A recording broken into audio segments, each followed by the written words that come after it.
What's up, you guys? It's Wednesday, and you know what that means? I have a devotional for you. This is gonna be quick, it's gonna be simple, but I bet you it's gonna blow your mind. Watch this. Stay tuned, don't click away. You're about to just watch. In Sunday's video, we talked about this whole idea of control, right? How we really want to control things, but in reality, it just means that we don't trust what God has for us. If you didn't watch it, the link will be like right here, I think. Somewhere, I don't know. Just watch the video. Maybe you watch that video and you're still not convinced. You see everything crumbling around you, you see how your year has completely changed, and you're like, I don't care what you have to say, Elliot. I heard what you said, but I still don't trust in God. I still don't have a reason to put my whole trust in Him. I'm still afraid. Well, let me read this verse for you. Psalm 24, 1 and 2 says this: "The earth is the Lord's and everything in it, the world and all who live in it. For He founded it on the seas and established it on the waters." There's two major things that I want to pull out of this really quickly on our Wednesday, and the first thing is this. It says that the earth is the Lord and everything in it. Not just the earth, not just the birds in the earth, not just the worms in the dirt. Like everything in the earth is the Lord's.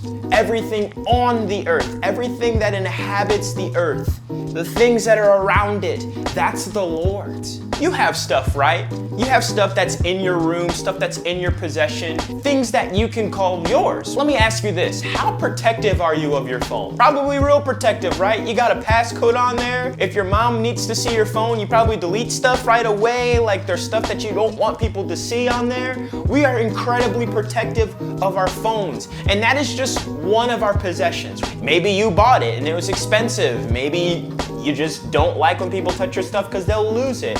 You try to be responsible with your stuff. That's what our parents taught us too, right? Think about how much more God, the Father in heaven, who is watching over everything, think about how much more protective He is of His stuff, of His kids, of His animals, of His things, of His nature. Kind of puts the whole thing of importance into perspective, right? It kind of helped me to see how much more important I am to God if I look at it how I take care of my things. In my opinion, if I know that's the kind of gold standard that God has, is that He's got all these things and He holds us in His hand, that gives me a whole lot of a reason to trust Him a little bit more.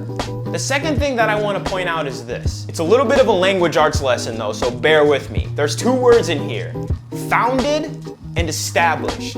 Real quick, what does the ED mean at the end of a word? That's right, it's past tense. That means it's already been done. See, God created all of us. He created everything. So His ability to protect and defend His creation, everything that has been on the earth for this long, is pretty incredible. He's been in the business of protection for a while now. How comforting is that to know that the God of all creation is watching over us, and that He has been for a very long time, since the earth has existed. You want to know why? Because He created the earth. Here's my favorite part. Woo-wee! This is the part that's gonna blow your mind. You ready for this? Out of all of the creation, out of everything God created, do you know who He sacrificed for? You. Me. Not the birds, not the fish, not the deer, not the elephants. He sacrificed for you and me.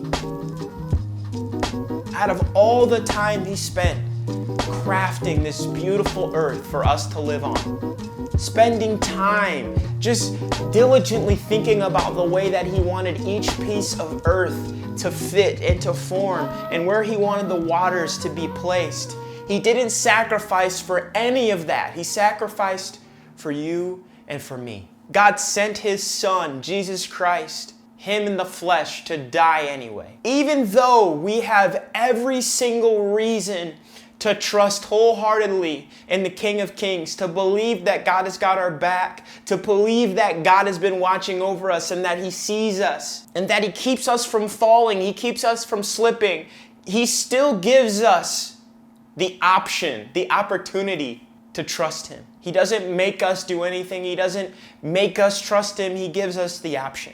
So students, let me ask you this once again. Do you trust Him? Because if He's gotten us this far, then how much further will He take us?